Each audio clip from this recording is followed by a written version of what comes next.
So we're going to start this episode with what? The clap. Phrasing. A clap.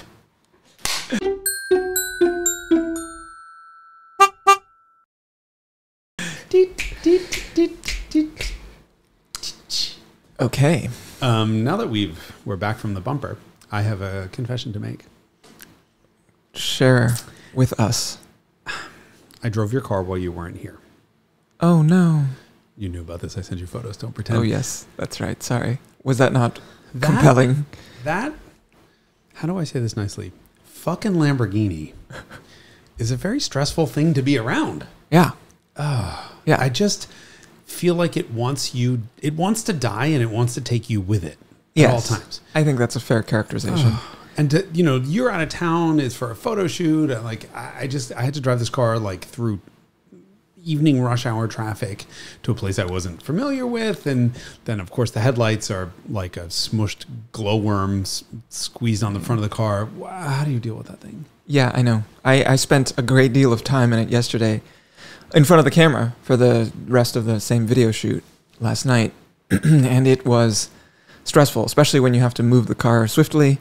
And then we got stuck in the rain, and then the headlights stopped working while I was driving it at night. Yes, completely. Can you tell the difference? Because I genuinely, I say that as a joke, but you're 100% can't tell true. whether they're on. When it's dark enough on a road with no streetlights, then yes, no stars. Yes, then you can tell that the lights are not functioning. Oh God, that's no fun. Yeah, so that thing is diabolical. There are 6 switches on the top, none of which are labeled. Correct. So trying to figure out which one moves, and by the way, then the switch to make the headlights have an erection, yes, is completely on the lower center console. Yes, so I'm like, it's true. I remember where this thing is. I know there's a switch. There's something I have to do. Click, click, click, and then the ammeter goes boom down to like -40, and I'm like, okay, now I have a fucking dead short. No, it was the HVAC blower. Yes, the switch is in between the fog lights and the parking. So I have the order memorized because I spent so much time in the car yesterday. But if I don't spend time in the car, then I forget what they are. I do know the front right one is the radiator fan because that's the one I use the most frequently. That's the manual override for the radiator fan. If you want to turn the radiator fan on before the thermostat does, then use the front right switch. What's the unmarked green LED? Fuel pump. Oh, okay. That's why it's always on. Yes. Okay, yes. Convenient. And then what else is down there? I think one of them is ignition. I'm not really sure. When you're not charging. Oranges. There's 2 oranges. One of them is fog lights or driving lights or whatever the hell they are. One of them is low beam headlights, and then the other one is the radiator fan. And then there's a purple one, and I don't know what it does. Might be high beams. No. High beams are no. This is why the government stepped in and mandated that lights have a pictogram, and they're required by law. Correct. And that the picture, this is one of my favorite esoteric pieces of information, right up there with tax horsepower. The standardization, I found the Popular Mechanics article from 80 or 81, where they're like, the labeling conventions will now be standardized so that we use the same symbol, because now every time you're in a car and you see the same symbol, it means high beams versus low beams versus rear defroster versus cigarette lighter. And that is one of the ways that I tell apart a 911 SC what model year it is, because 78, 79, I think maybe 80 have the old style ones where you've got a friend or a foe, a flying windshield victim. Yeah. If you see the early style, because they're not universalized, and so the cigarette lighter, instead of being a cigarette with smoke coming off of it, which is what we're used to seeing, is like a Zippo lighter with the cap off with a little flame on it. Cool. And all of the symbols are not standardized. And then there's like a one that, people are like, that one looks like toast, and that one looks like bacon, and blah, blah, blah, because everything was not standardized. And then they also used to do like market-specific language variations when they would put words on things, and then they have to change it for every market, which if you're selling a car that's an Italian car, and you have to sell it in England and Germany, and then you get funny translations and all that stuff. So anyway, all that stuff was standardized, I think, in 80 or 81 for model year globally, I believe. So now the symbol that you see when you're like, oh, that means front defroster because it's got the windshield wiper angles on it, versus rear defroster, which is just a rectangle with the bacon marks. And front fog light versus rear fog light. Yeah, the front fog light points down at the ground, the rear fog light points to the right and points horizontally also, instead of being pointed at the ground. Yes, because the front fog light is green, rear fog light is yellow or orange. Yeah. Right, but then the headlights also point in the same direction. So I always know which is front and rear fog based on which one is pointing in the same direction as the headlights. Because left down is low beam, left up. For fog light, I use, if it's pointed down, it's front, and if it's pointed horizontally, it's rear. So is it but it has the squigglies on it for fog. For fog, yes. So you know it's fog and not headlight. Anyway, all that stuff was standardized in the early 80s. And it's so helpful, and you realize how helpful it is when you drive a car that you're unfamiliar with. Yes. The thing about that Miura is it started every time right away, ran perfectly. It's a fucking monster. It's fast. It's such an experience. But just the whole getting in the car and having the gas pedal be basically in where the back seat should be, it's such an adjustment, man. Yes, it's really a ergonomic disaster for sure. But yes, I now know what all the switches do. The, let's see, radiator fan, fog lights, parking lights, that's the front row. Back row is heater, blower, headlights, and nothing. The right rear nothing is the one that has nothing behind it. So what that is supposed to be is for the interior lights, but this car has an interior light that has the switch on the light instead of being on the overhead console. So that switch is not mapped to anything. You know what it also did? So I got there, I got to the photo shoot location, and immediately the guys were like, "This is stressful having this here." And they were apparently had warned them if you were going to do a little bit of damage, do a lot of damage and make the car go away. Yes, I said either no damage or burn it to the ground completely, but I don't want to be spending years fixing it. I either want it to be a total loss or... Can I say that? Of course. Okay. I mean, you're not committing insurance fraud. You're just saying my preference would be let's not spend 10 years fixing the car. So I get in and it's on a battery tender, and I notice the battery is hooked up. And I'm like, guys, this makes me really nervous. Like, this car wants to die. And they kind of all laugh at me. And we pull back in, and second we're done with the shoot, ignition's off, and I run right over and I unplug the battery and I put the tender back on it. And I smelled something when I was getting out of the car, and that fucking window switch stuck to the ground again. I warned them about that. Yeah. I put the window down, and then so what happens is the switch holds all the way down, and then the motor sits there and goes and tries to move the window down, and until it overheats, and then it clicks off.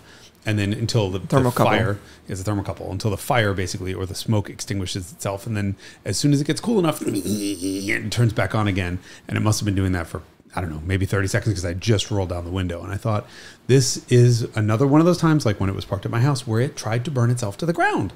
The car just wants to die.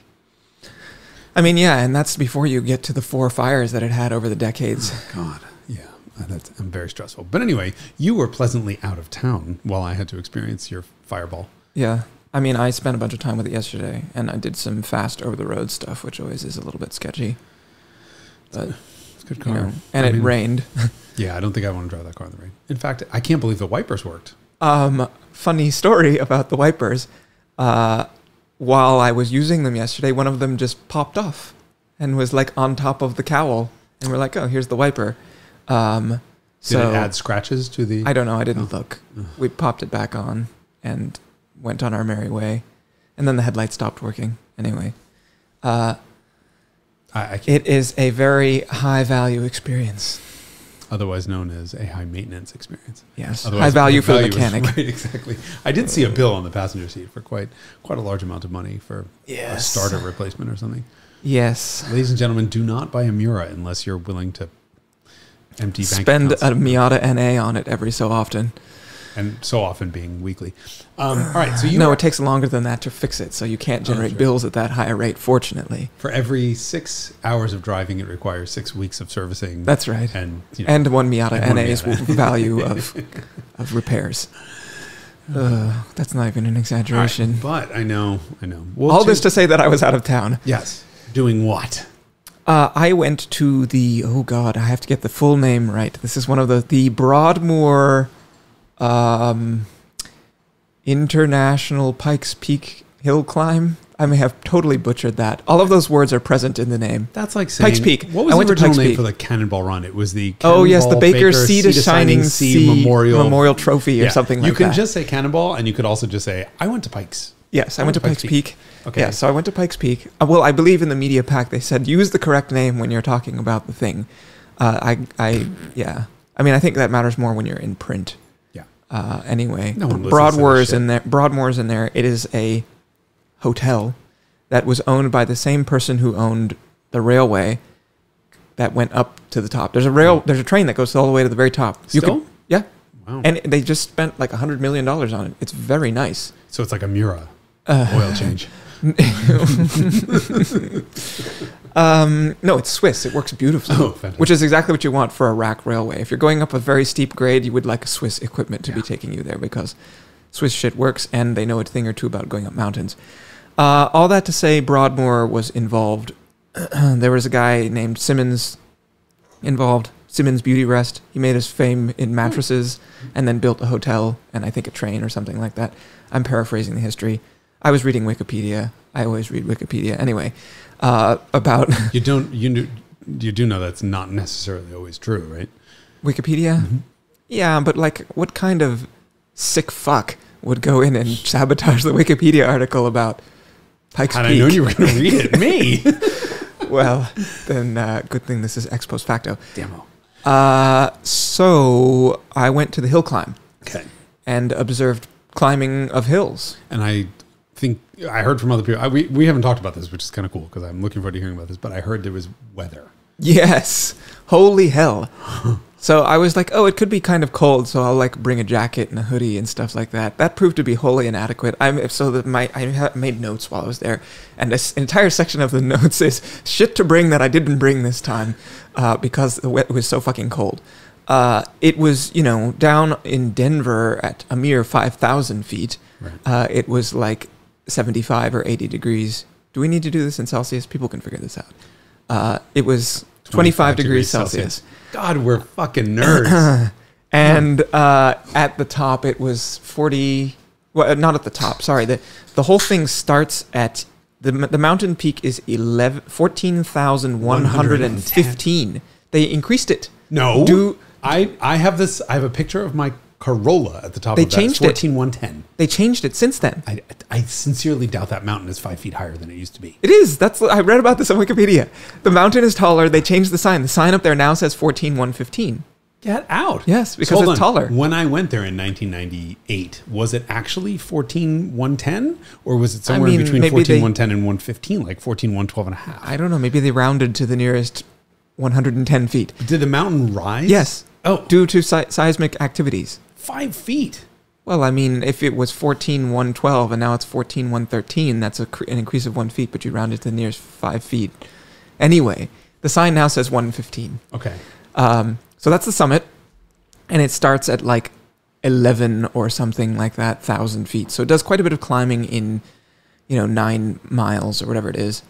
And at the base where we were all set up, which is where I hesitate to use this word, but pits.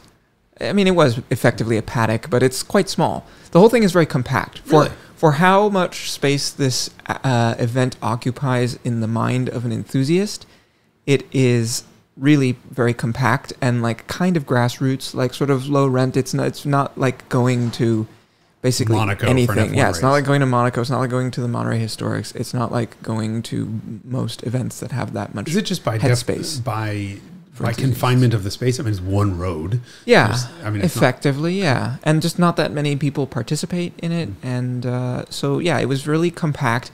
It's difficult, I would say, to go as a spectator also because it's a linear track that's quite long. Mm-hmm. And logistically, I think it's kind of a clusterfuck.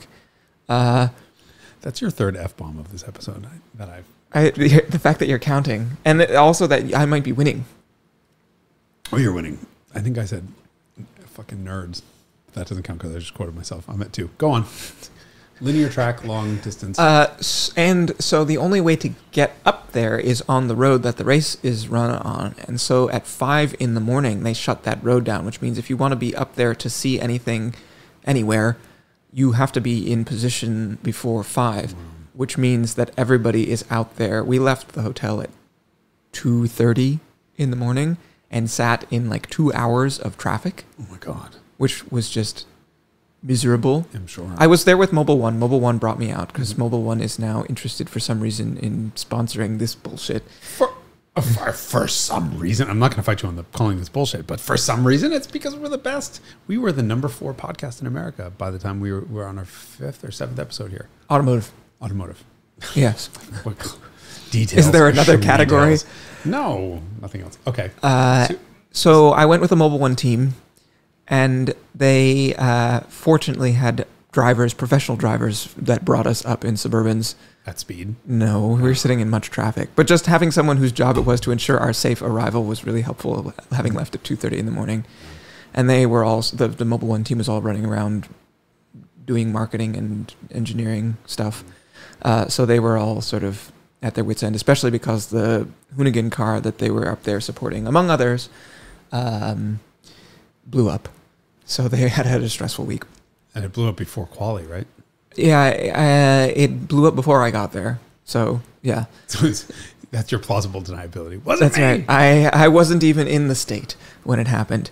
But they also sponsored Jeff Swart, and he had a 935, one of the new 935 things that he ran up the hill, which was mega, mega cool in like the Mobile One. Mobile One, of course, is like this iconic Porsche pairing because they have the Pegasus logo, which you always see on like 356s. It's the little flying red horse. And so they have like a long and illustrious pairing with Porsche. And Jeff Swart, of course, is Mr. Porsche. He's also Mr. Pikes Peak. And so that's like an absolute no-brainer. When I was a kid, I remember watching him run up like the hill in 964 turbos and 993 turbos. He had this great quote where he talks about they like basically brought a stock Porsche turbo, and then there was no prep to do in the car. So they're like, what do we do? Like clean it before we go up the hill? That didn't Pete Stout from 000 magazine brought a stock 911 turbo and third fastest up the hill, I think. He was not driving if he did bring the car, but definitely there was a Turbo S that was like, when it ran, it was the fastest car that had run so far, but subsequently after that, other cars unseated it. But yeah, it was a Turbo S that was like basically stock, cool. Which is like the Porsche turbo thing. You go, and in the old days, Pikes Peak used to be unpaved. Pikes Peak, they started paving it early 2000s probably. And the deal was that they would do 10% of it every year until the whole thing was paved. And the reason for that was the Sierra Club was like, you're dumping all this junk into the valley and it's causing ecological impact. Because the other 364, or I don't know, what is it, 358 days of the year when it's not a hill climb, it's just like random ass tourists in Corollas going up to the peak to take photos of their car. It was dirt when I drove up. Yeah, so that's no longer the case. And of course, the legendary, like for me, the most iconic thing probably of Pikes Peak is the weather. No, the most iconic like exercising of use of Pikes Peak, capturing of Pikes Peak in media. Like, what do you think is the most iconic representation of Pikes Peak in media form? You're gonna laugh at me, but I'm gonna say it was that ridiculous Ken Block video last couple years ago when he basically put one wheel over the edge. For me, it is Climb Dance. Ari Vatanen, Peugeot. It was made in like 1989, where he's just hauling ass, and it's like cinematographically, wow, first try, shot, and it's just really beautiful. Anyway, Climb Dance, and it's like this, nominally a Peugeot 405, but it's I think a Peugeot 405 in the same sense that a 205 Turbo 16 is a 205. Right. Like I don't think there's anything besides the lights that are from a 405, maybe the engine block. But that to me was always like the defining, that or like Michel Mouton going up in the Audis, because then they made like a special Audi Pikes Peak car in the mid 80s probably. First time she went, she didn't quite make the record, and then she set the all-time record at that point in the Pikes Peak or Quattro. So like for me, it's like 80s stuff of dirt, and so when they went fully paved, I was like, yeah. But it's still very epic, especially when it's moist. And it has also introduced an entire group of cars that go up that would not previously, because you always needed to make accommodations for, especially when it was mixed, tarmac versus unpaved, which is always the rally trade-off. And now that it's fully paved, you start sending up these like sort of specialized cars, because they used to always be open-wheel, single-seater cars like in the early days.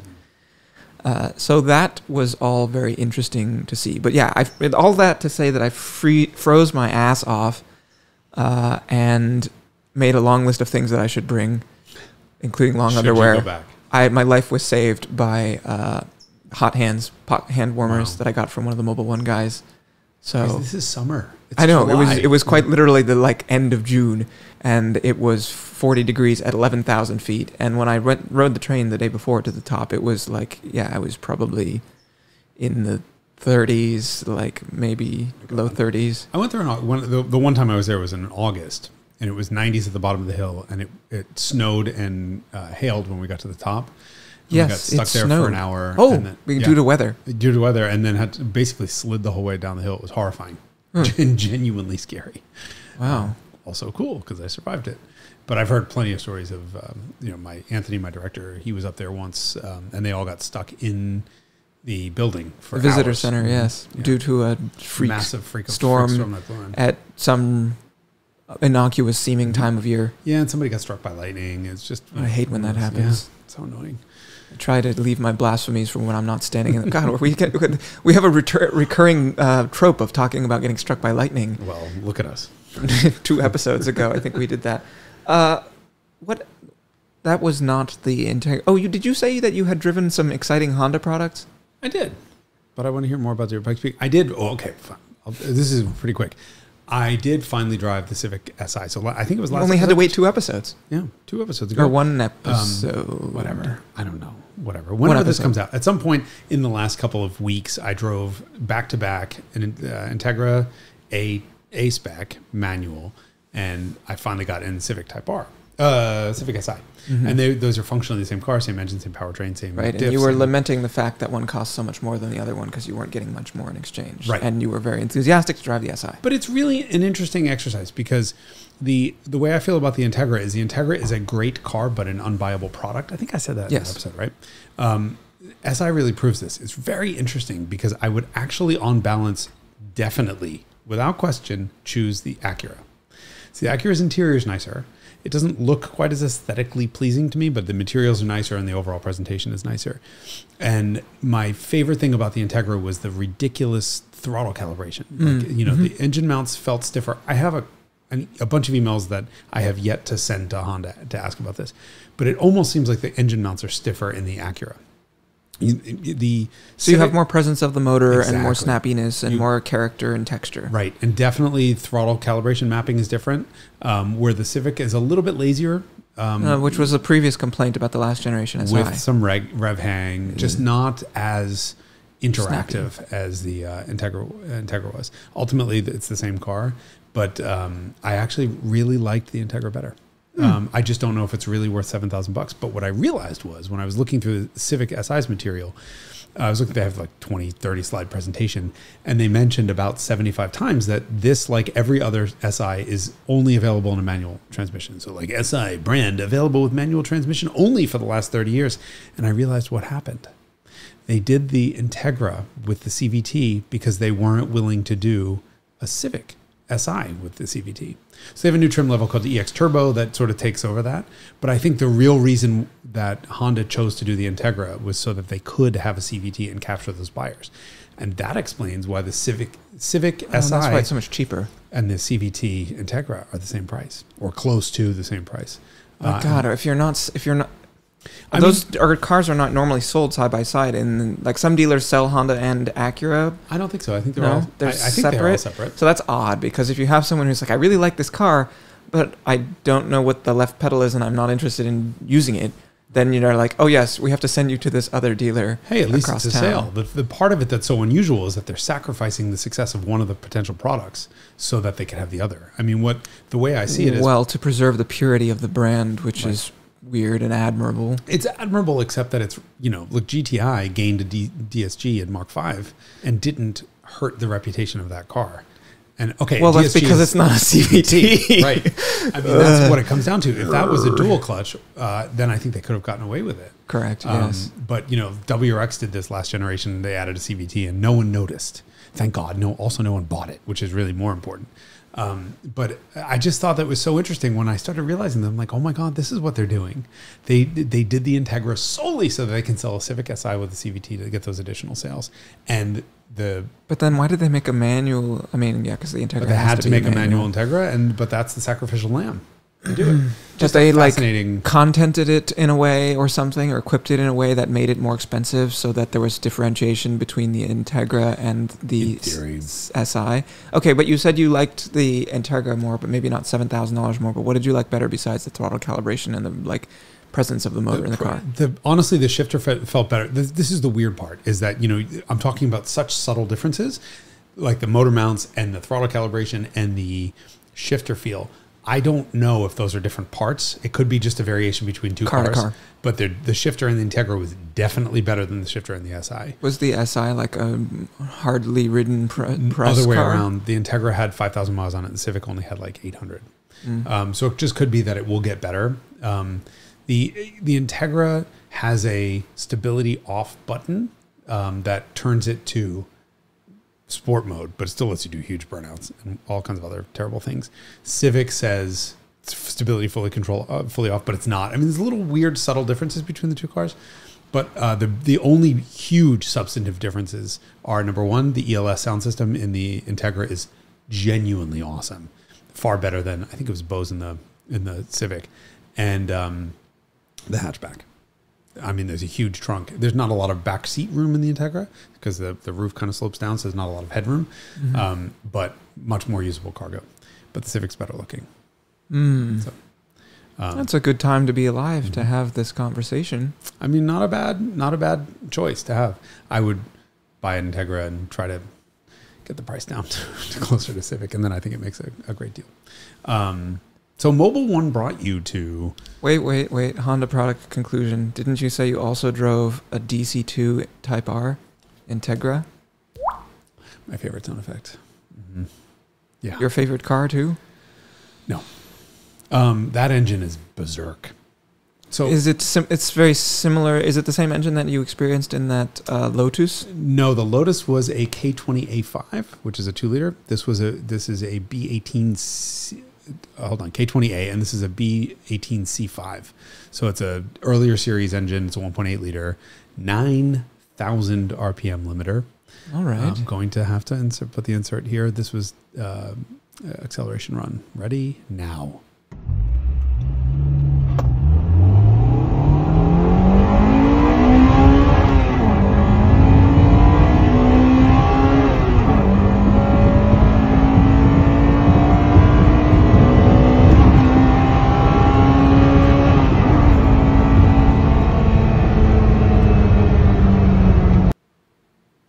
Too bad you can't hear it. They just heard it, but you can't hear it. Sounds absolutely glorious. Makes power everywhere. Geared way too long. 45 mile an hour first. And what cars ever do you interact with that aren't geared too long? Chrysler, by your estimation. Pacifica, Dodge. Chrysler Pacifica is an 8-speed. It's really good. Dodge Grand Caravan, geared stupid short. Integra, 50-something mile an hour second gear. Plenty of them. But it's just, you're going to hit 9,000 RPM twice and then never be able to do it in third. And third gets you to almost 100 miles an hour. But it's a great looking car. It drives very well in that 90s sort of overboosted steering-y kind of way. Like Honda just never had great steering. That car is really about the motor. And this one, I could not believe Chassis? I was going to say, I couldn't believe how stiff it was. One of the guy who delivered the car was like, I don't think they're normally like this. This car didn't used to be this way. I think the dampers have seized up because it was genuinely jittery and skittish over bumps. That ruins the experience. It also made it tail happy and assy and really, really but tough suddenly. to catch. Sudden, yeah. So I got out of it and I said to Anthony, my director, I'm like, this is the type of car that would call out kids like you who've never driven front-wheel drive cars because it'll snap out sideways and your intuition will be to get off the gas and then you're hitting a tree. And the car turned 6,000 miles while I was driving it. This is like an absolute perfect museum piece. You want a 50,000 mile one that's had all the maintenance done in the last but year I've or two. never felt anything so massless in my life. Like it changed directions like it weighed nothing. Just spectacular. More so than like an Elise? Way more so than an Elise. But that could be partially because the dampers were half seized. So there was no body motion at all. Yeah. I mean, it was like, okay, it's skittish. And then I took it on this road and did a bunch of really quick switchbacks. Where were you driving it? Down near Willow Springs, which is the giveaway that we definitely didn't use it in an episode of Ultimate Drag Race Replay. Yeah, we did. It's awesome. Can't wait for that video to come out. Interesting. It's gonna be a little while because we have a backlog, but yeah, cool car. I love when you meet if you've chosen your heroes properly, it's wonderful to meet them. Meet an icon. Yeah, it's nice to. I mean, the smell of that thing, like 90s, 80s, and 90s Hondas are they smell amazing. They just have this great feel to all the switch gear. I love them. That was really cool. Interesting. Okay. Yeah. I will continue to pine after one. You've never driven one? No. Oh. Okay. I think we talked about this. I have very little Honda experience.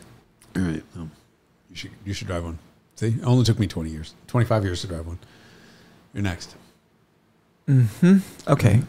Yes, this was all been a long tangent. Yes, because I want to know, you talk to engineers from Mobile One, and this oil is like the black magic discussion. Like, I just wanted to hang out with an oil engineer for 5 minutes. Yeah, so this guy was great. He runs their motorsport program, and we just sort of wandered around the paddock and shot the shit for a while, and I learned a lot of stuff. It was very interesting.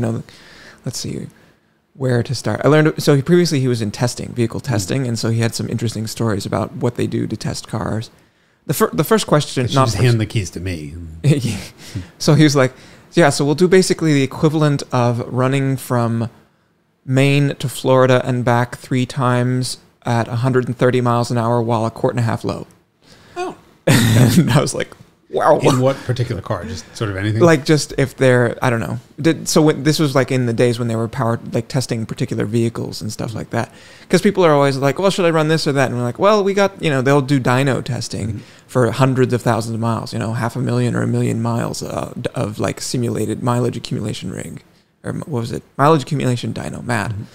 And, they'll put basically 500,000 miles on something, and then they'll be like, no, this is how the oil breaks down. Oftentimes also they're trying to run basically what Blackstone does, but internally, which is to do analysis on different types of wear metals and be like, well, we're seeing this or we're not seeing this, or like, if they have fleet customers, because they apparently, I didn't know this, Mobile One also does stuff for marine engines and truck fleets, like large fleets of trucks and stuff like that. And so they'll be like, we're going to try and increase our oil change interval by 5,000 miles. And they'll be like, okay, send us your sample at 25,000 miles. We'll tell you what it looks like.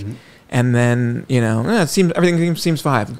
Go another 5,000 and see, and then send us the stuff and we'll keep telling you. And so they'll work with their fleet customers to do what, private individuals can do with Blackstone to sort of get a sense of the health of the motor and the health of the oil and all that stuff. So cool. That was super interesting, and just like learning what goes into oil, base oil, and then all the stuff that they add in. Let's see, what are all the components? You probably know some of this stuff. Detergents, anti-foaming agents, viscosity modifiers, viscosity and friction modifiers, and the whole black magic for oil is that typically as a fluid gets warmer, it gets thinner, and that what the viscosity modifiers are there to do is to do the opposite, right? You want the oil to thicken up. You want it to be thinner when it's cool. Yes, and that's what multigrade effectively does. And so I was like, why do these guys run 50? This is one of the questions I always wanted to ask an oil engineer. Why do these guys in vintage race cars run 50 weight? And he was like, because their tolerances are bigger. Well, that's why you run 50 versus like 40 or 30. But why do they not run a multi-grade oil in vintage racing applications? Because they don't need that cold start. I mean, he was like, you kind of do want to run a multi-grade in all situations, honestly, because when you're doing a cold start, you would like to have lower viscosity at that situation. So there isn't really any benefit to running straight 50 weight.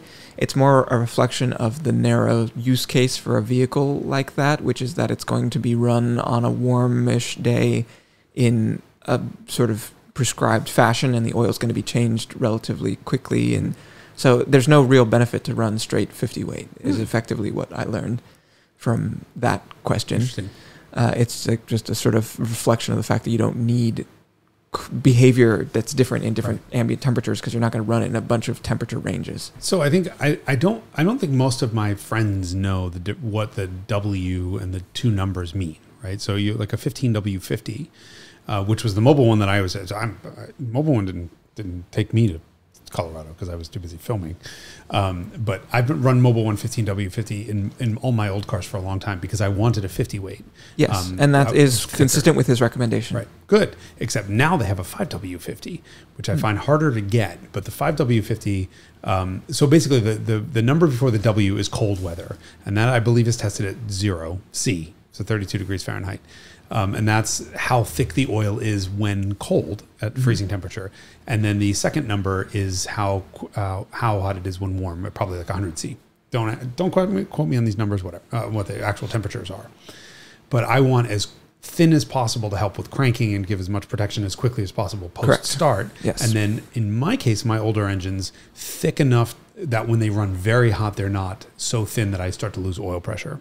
Correct. And like my VWs run at 110, 15, 120 C, which is way hotter than most like American engines do. So I really want thick oil. And I've loved that I can get 5W50 because I have the best of both worlds on that.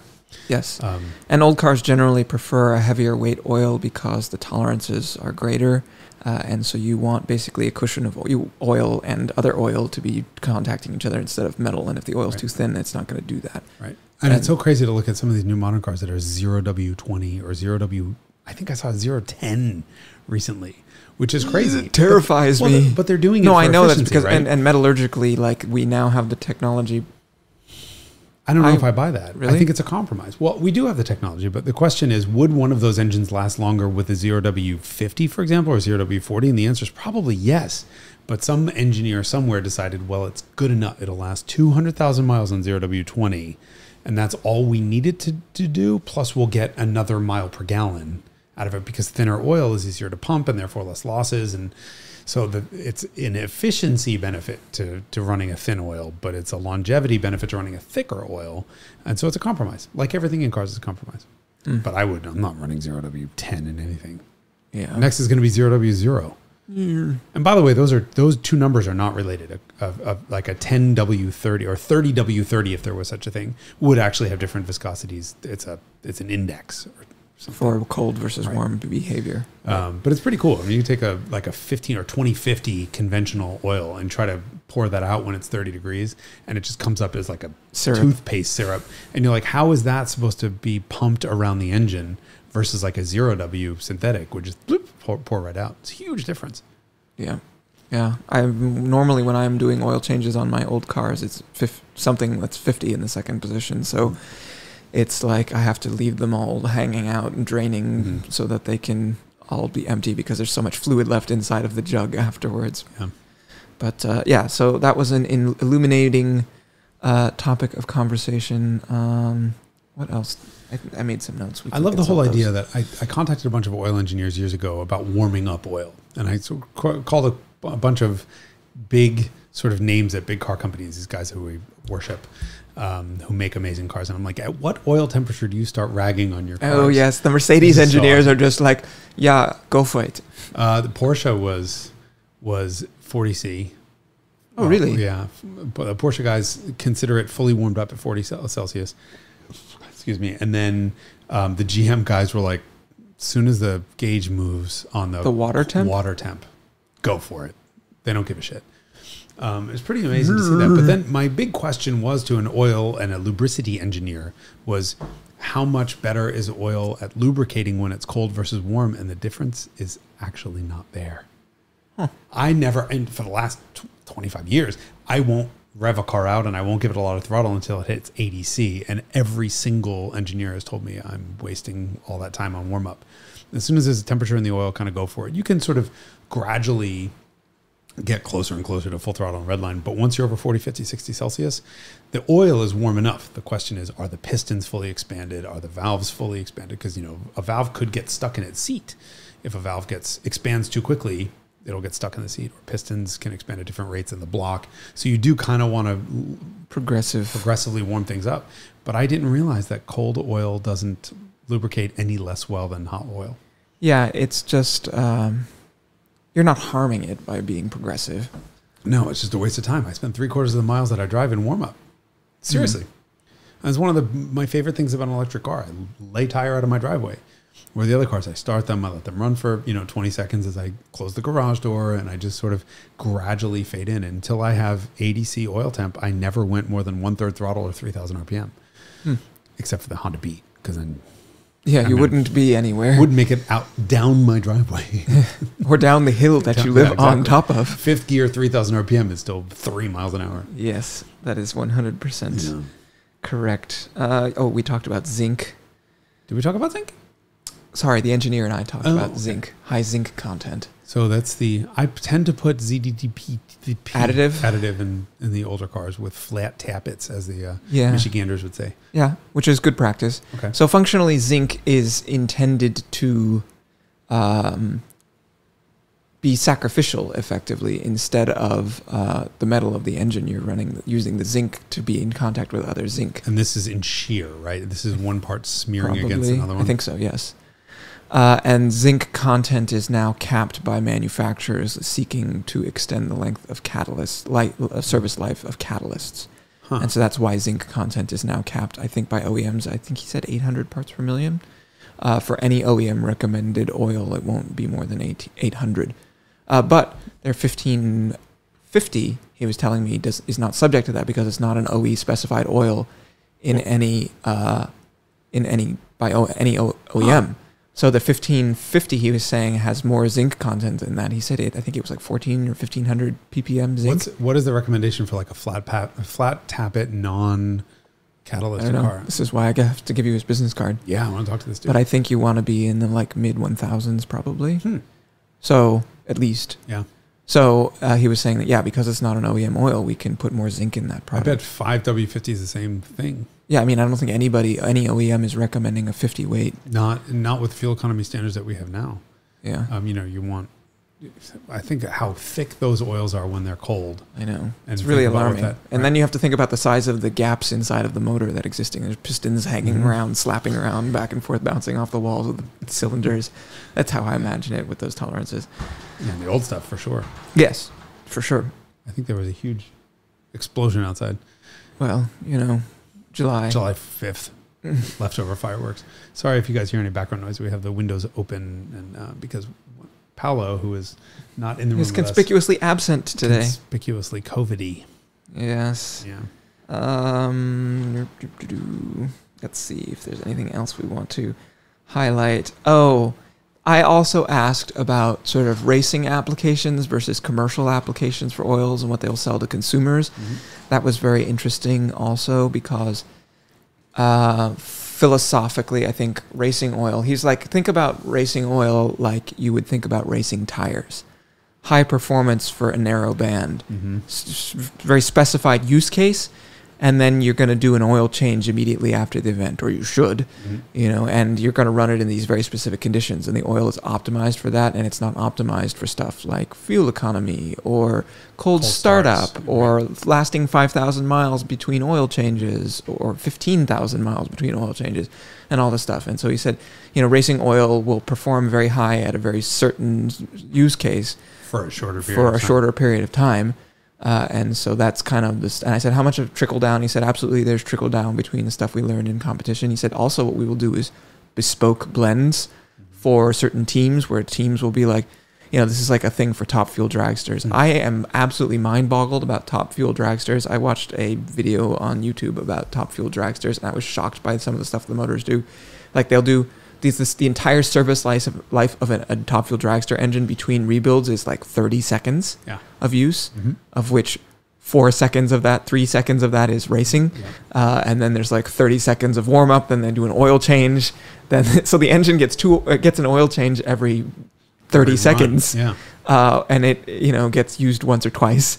Like absolutely mind blowing. And then they rebuild it in 10 minutes. That's the other crazy thing. Yeah. And, because they are just adding fuel every damn place they possibly can, because that's the limitation for power in those things. They put fuel in before the supercharger, they put it in after the supercharger, they put it in the supercharger, they put it in the cylinders. Like they're just always putting fuel in. He said like they'll get like 30 or 40% fuel dilution of the oil over that time. But this was an aside. Oh, so special blends that they will develop for certain competition teams that are sort of like sponsored by them or that are running a lot of stuff. Where they'll be like, yeah, we like can get a few extra horsepower doing this or that, and based on the blend of all the ingredients of stuff that goes in the oil, and that's all sort of proprietary. And so they have to like keep a fairly short leash on those batches of oil, and they have like a no analysis agreement with the teams that run the stuff. and so it's like all very secretive and proprietary. Do they which, add like, fuel to the oil too, so the engine gets so that past has the rings as additional combustion. Yeah, so that was quite informative also. That's cool. That they'll do sort of these custom blends. And I also asked the question, I said, why Mobil 1 versus any other supplier from your perspective? And he said, size and budget. We can do testing and just develop stuff. It's kind of like Michelin. I learned recently that Michelin apparently has more than, I think it was like 4x the development budget of the next closest tire competitor. Oh my God. Well, that explains that. Why their tires are so damn good, right? They just are investigating heavily on, compounds and testing and chemistry and just all this crazy shit. And that's why their product is so good. And he was saying Mobil 1, all that maybe there's a handful of maybe 2 or 3 big oil companies that can sort of test and develop and engineer their product to a standard that is high enough to sort of differentiate. And so it depends on what you're using it for. If it's a high performance application, then that kind of stuff makes a difference. If you're running around and do they still make the Chevy Malibu and something like that, and it's a rental car, like, hey, but still, I mean, there could be substantive differences in, do you want to wear your engine out or not? I mean, I don't think most people. Which brings me to the question: did you ask the golden question? How often he changes his oil in his personal cars? He said, I don't remember if I did or not. Actually, we sort of like peripherally asked. We alluded to that question because he said it's like the most common question, and so I think I didn't ask it, but he sort of brought it up, and then but he offered it more as an example of a common question, so that I didn't want to ask it afterwards because he was like, "Oh, this is the noob question." Don't ask me this noob question.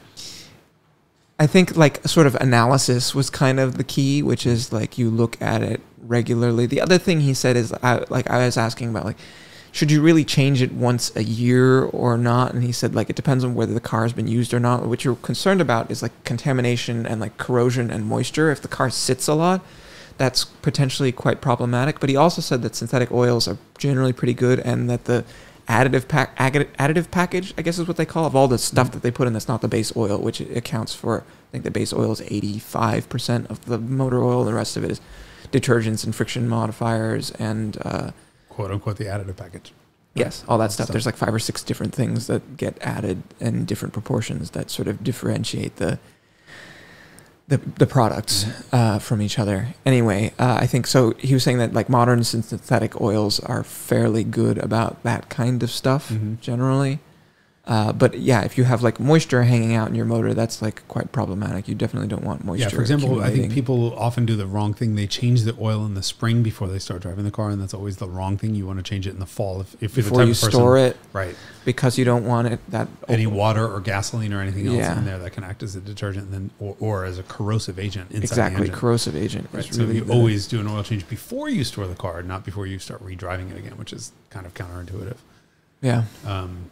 Yeah, I'm really curious. I love sending oil out to labs and just to look at it. It's also occasionally pretty scary what comes back. Yeah, you're like, well, here go my whatever's bronze in my motor is definitely failing. Yeah, it's interesting. But I mean, the hardest part is not overreacting when you see a lot of something in there and just waiting to see the trend. Yeah, I had a pretty bad report on my E30, my wagon, when I came back, and it was a new motor that was built, and I think it had like 5,000 miles on it. And we did that Motor Trend video where Randy lapped it, whatever. And it's an ETA that was originally made to rev to 5,000, and here it is revving to 6,900. I know quite a lot of over revs, and there was just a lot of aluminum, which is piston. Like, okay, now we have piston slap. And it took 3 oil changes later. That's now gone down to a normal level. Was that a break-in thing?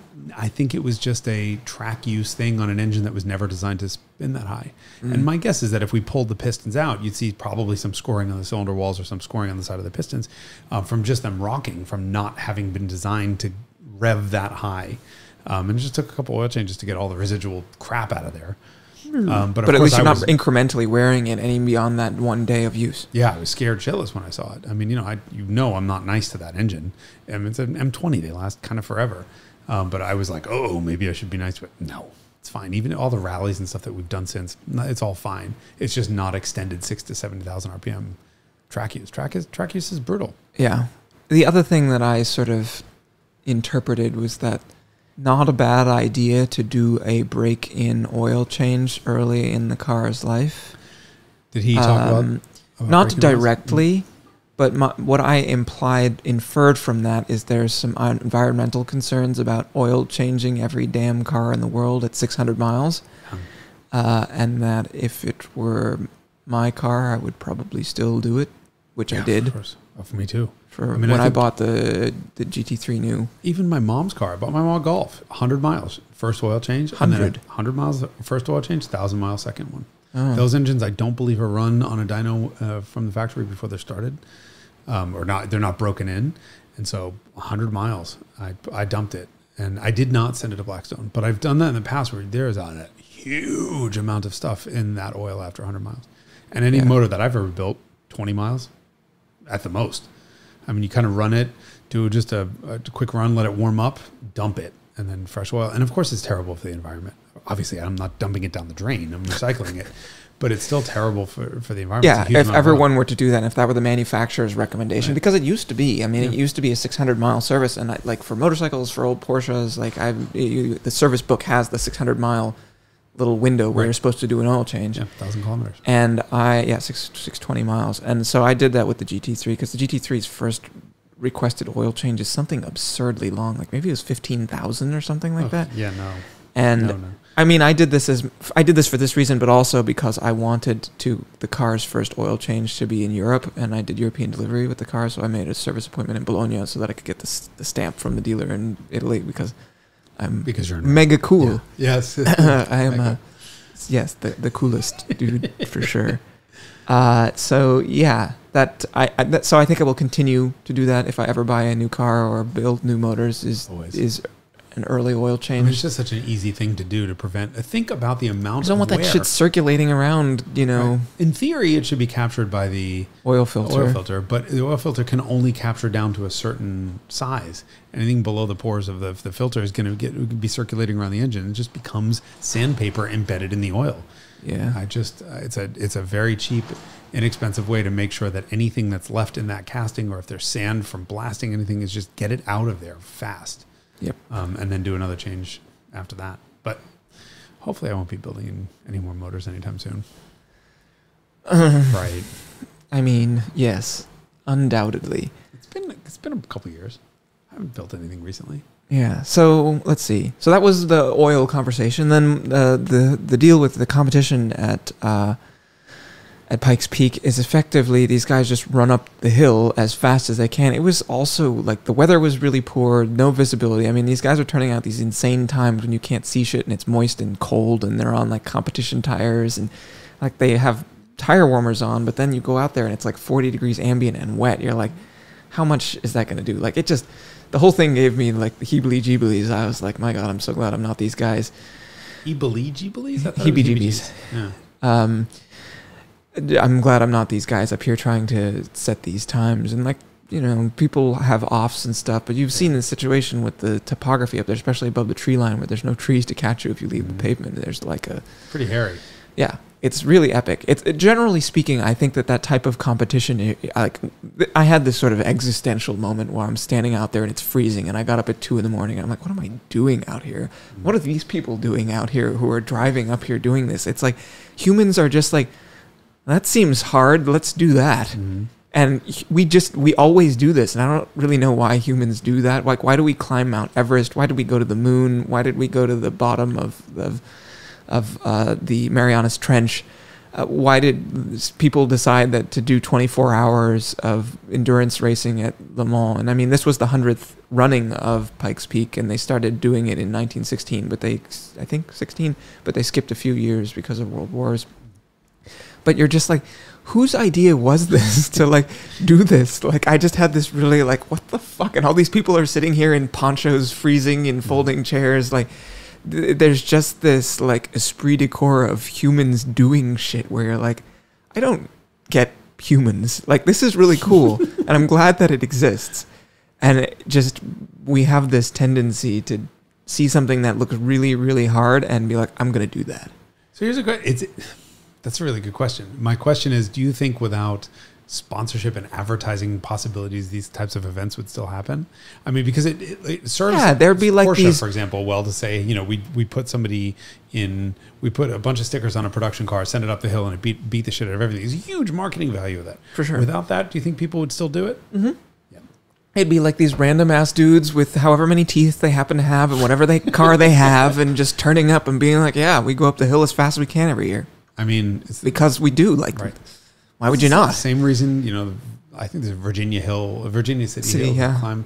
I mean, I don't think it's a sponsorship event. Of course, we'd love to challenge ourselves. We love to break shit. And have other people be trying to do it and be like, I'm better than you. Yeah. Like, be looking at the guy next to you and be like, I did a better job.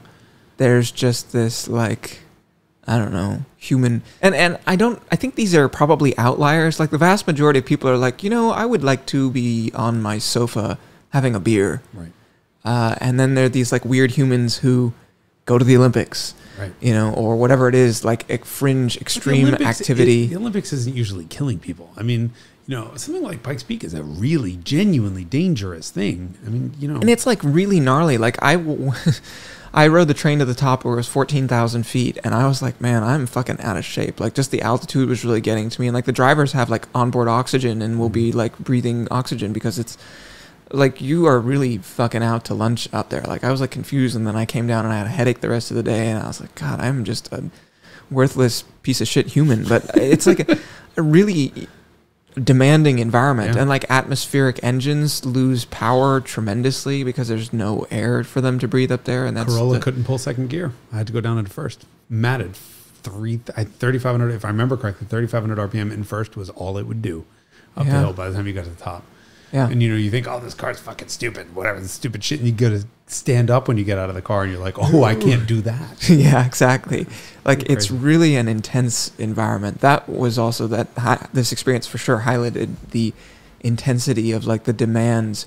And like, you lose cognitive ability, you lose judgment, hypoxia effectively at those elevations. And so to be trying to drive a car at the limit when you like, can't even remember straight, like what your name is. Exactly. It's really, and that's why I guess they put them on oxygen, and like that's not overkill at all. I mean, I definitely didn't feel like I was. This is when if I ever have too much to drink, anyone will always know because I will announce that I'm at the point where I'm no longer safe to operate a motor vehicle, and I felt that way at 14,000 feet without drinking anything. Yeah. They are also famous. This isn't a complete aside. For high altitude donuts, which they fry up there, and reportedly, according to Wikipedia, they like collapse if you bring them down. They don't collapse. I saved one and brought it down to. This is why you can't believe what you read on Wikipedia. I know. Well, it's like part of urban lore or whatever that the high altitude donuts collapse. That was a good one. The high altitude donuts collapse. I mean, I didn't take it fully down to sea level, so maybe that's true. But I took it down at least 5,000 or 6,000 feet from 14. No, probably from 14 to 7,000 feet. No, 6,000 feet. That's a lot. I went from 14 to 6, and the donut did not collapse. Yeah, well then I'm calling bullshit. But it tasted the same. It was good. Okay. So yeah, I had the. So yeah, I got to ride the train, got to have a donut. And got the business card of a Mobile One oil nerd. Yes. Who we get to call in the future. Yes. I have many questions. We were talking about our respective cars that we own because we were just shooting the shit, and we were like, oh yeah, this and this and this and this. We both got to the end of our list, and we're both like, I think I'm forgetting something. He's like, I think it's a car from the 90s because I always go through the cars in order based on when they were made, and I think I missed a 90s car. And he was like, oh, I have an NA Miata, and I was like, oh. Me too. That was the car that I also forgot. We both forgot that we had. Okay, so Miata's always the answer when the question is, which is your most forgettable car? We have apparently, but we both. It was just amusing that was the car he forgot, and then I had also forgotten same car. But he has like an R32 and a C5 Z06 Corvette. R32 Skyline or R32 Skyline GTR? Yes, and an old Mustang from the '60s. Cool. And, genuine petrol head. That's really shockingly. Cool. Oh, and a K car. He had a K car of some kind. I think it was a cappuccino, if I remember correctly. It was not a Beat. I think it was a cappuccino. Cool. And he drove it across the country. You want to talk about oil abuse? 8,000 RPM across the country. Yeah, we had exactly that conversation in the context of having driven your Beat on the highway. I just drove it yesterday.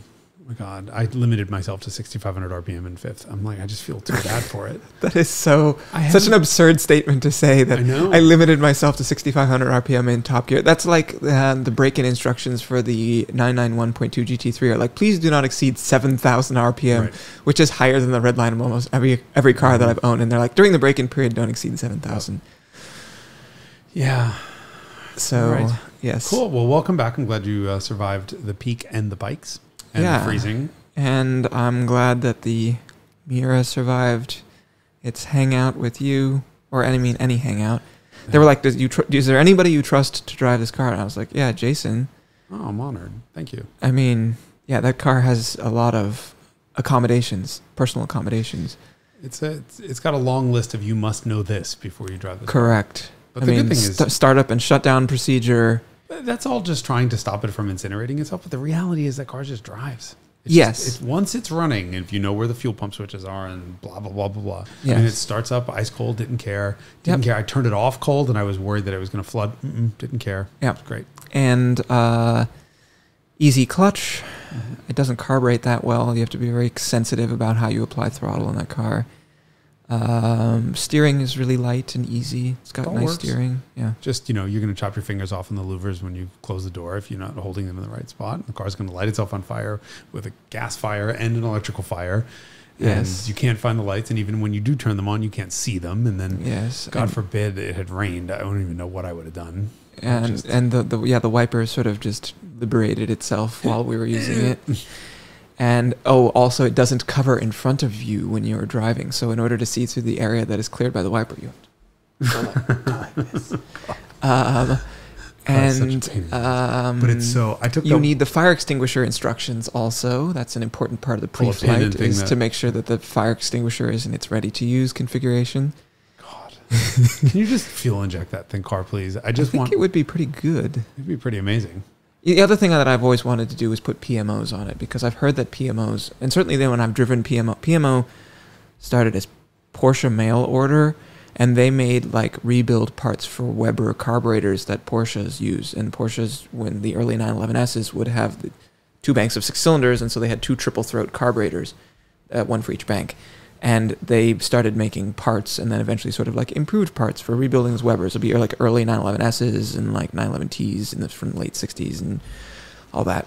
And eventually they like learned so much about Webers that they're like, I think we're going to make new castings and like sort of new this and new that. And they like are functionally Webers, but they're just really damn good. And they work almost like fuel injection. Every time I've driven a car with PMOs, I'm just like, my God, these are so good. And they're so much better than Webers. Anyway, I think that's the hot setup for a Miura if you want to preserve the carburetedness of it, is to buy 2 sets of PMOs. I think they are like $5,000 a pair. And you need 2 pairs for a Miura because it's got twice as many cylinders. So it's just like $10,000 or $12,000 of carburetors alone. And then you got to tune them. And then you have to tune them. Oh my God. So... But I think that it would make the car just magnificent to drive. It's the price of one oil change. Or 1 5-hour drive. Yeah. Miura ownership, but it's so pretty. Yes. Yeah. Yeah, it is very good at being looked at. It's tough for me to be objective about that car because I experience it so intimately. I'm just seeing everyone's reactions when I walked over. I'm like, oh, this fucking car. I know, and they're all just beaming and like, delighted. And I can't believe I'm seeing a Miura. And I'm like, I can't believe I'm entrusted with that. And I can't believe that I haven't died from my last outing in it. It's such a funny thing because, I mean, of course I'm excited to drive it. And people love to ride in it. Oh, yeah. Because they're not responsible for it. They don't realize how close to death they are. I mean, they realize when they get in, they really, the engines, the intakes are a 1/4 inch from their ears. They're like, oh, this is kind of crazy. And then they don't realize that the gas pedal's behind you and you have to break your hip and reach around for the gas. It's, trying to heel toe in that thing. I mean, I have injured myself. I'm sure. Like trying to heel toe because the position of the gas pedal and like you're just trying to contort your joints in ways that they're not supposed to do. Yeah. So anyway. Oh, cool. Everybody survived. Everybody survived Pikes Peak. Good. It was a cool experience. Would I recommend going as a spectator? Yes, you have to be aware of the fact that you're only going to see 1 or 2 corners of it because it's linear and you can't really move around once the road's closed and it's the only way up and down. And so it's kind of like a commitment, because if you're halfway up the mountain and you can't come down until they're done running, like, you're kind of stuck up there. And so it's like... Unpopular opinion, I think almost all motorsports is better to watch. Yes. Yeah, because you get a full picture of it. You get commentary that can add context and color and all of that. And you get a more complete understanding of what's happening. And so... I mean, there's no substitute for the experience of hearing an F1 car. And, you know, yes. I mean, I think generally speaking, my favorite part of motorsport events is probably running around in the paddock.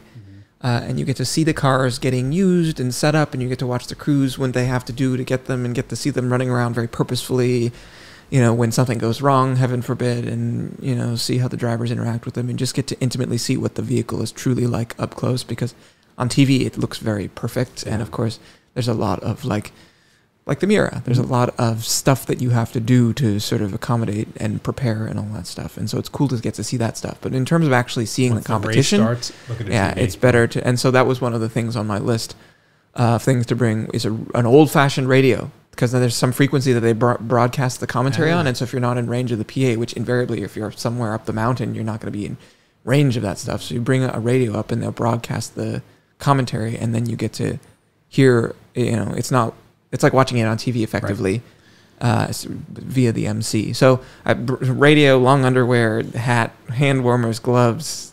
Yeah, just... Miura, you should bring the Miura there. Oh my God. No, and the way that carburetors change at altitude. Forget it. Oof. Just forget it. No way. It would just breathe. There would be just raw fuel. Also, I've never done this before. I did this last night. I turned the car on. I filled it up with fuel, and so much that the fuel brimmed in the neck. And so then it started overflowing, and I was like, oops, that was too much fuel. But I was like, I wonder what happens if I turn the car on with the cap off to the fuel level as it goes down. Because I did the math yesterday. The car got 5.5 miles per gallon. Holy shit. I drove it 40 miles, and it used half a tank. Oh my God. And it's a 15-ish gallon tank. I did the math. 6 miles per gallon. Wow. Anyway, so I said, wonder what happens if I start it with the fuel level brimming. And they all, I couldn't see it because I was in the car starting it, but they were all like, oh my God, the fuel level is going down. In the course of turning the fuel pump on and then starting the car, the fuel level went down like this much, just in the course of turning the fuel pump on and starting the car and idling it for 10 seconds in the neck. Yeah, you got 12 bowls to fill, and just then insane. Jesus Christ, yeah, so anyway. Not that gas is $7 a gallon here or anything. I know. God. Yeah. That's in addition to the NA worth of servicing. Exactly. All right, well. Well, I guess we'll see you next time. Yes. At some point, we're recording an episode of this show that's not this show live at Radwood. Oh, yes, that will have already happened by the time this goes live, because this episode should be live on the 11th, Monday. And on the 9th, 2 days, the day before yesterday, you will have missed a DWA podcast, because we have agreed to, I don't know, shoot the shit with those guys, walk around, see what there is to see at Radwood in NorCal. Can't wait. It should be fun. Always a pleasure. Always a pleasure. Until then, you have just listened or watched or experienced an episode of the Carmudgeon Show. This one is like possibly 59, maybe, I think. I don't know. I was just going to say we're part of the Haggerty Podcast Network, but I'm not supposed to be able to say that. You said it faultlessly. Well done. And you are Jason Cammisa, and I'm Derek Tam-Scott. No, you're not. Derek Tam-Scott. Yes, there you are. All right, see you for episode 60. I don't know. Approximately Do you think 60. I can count that high?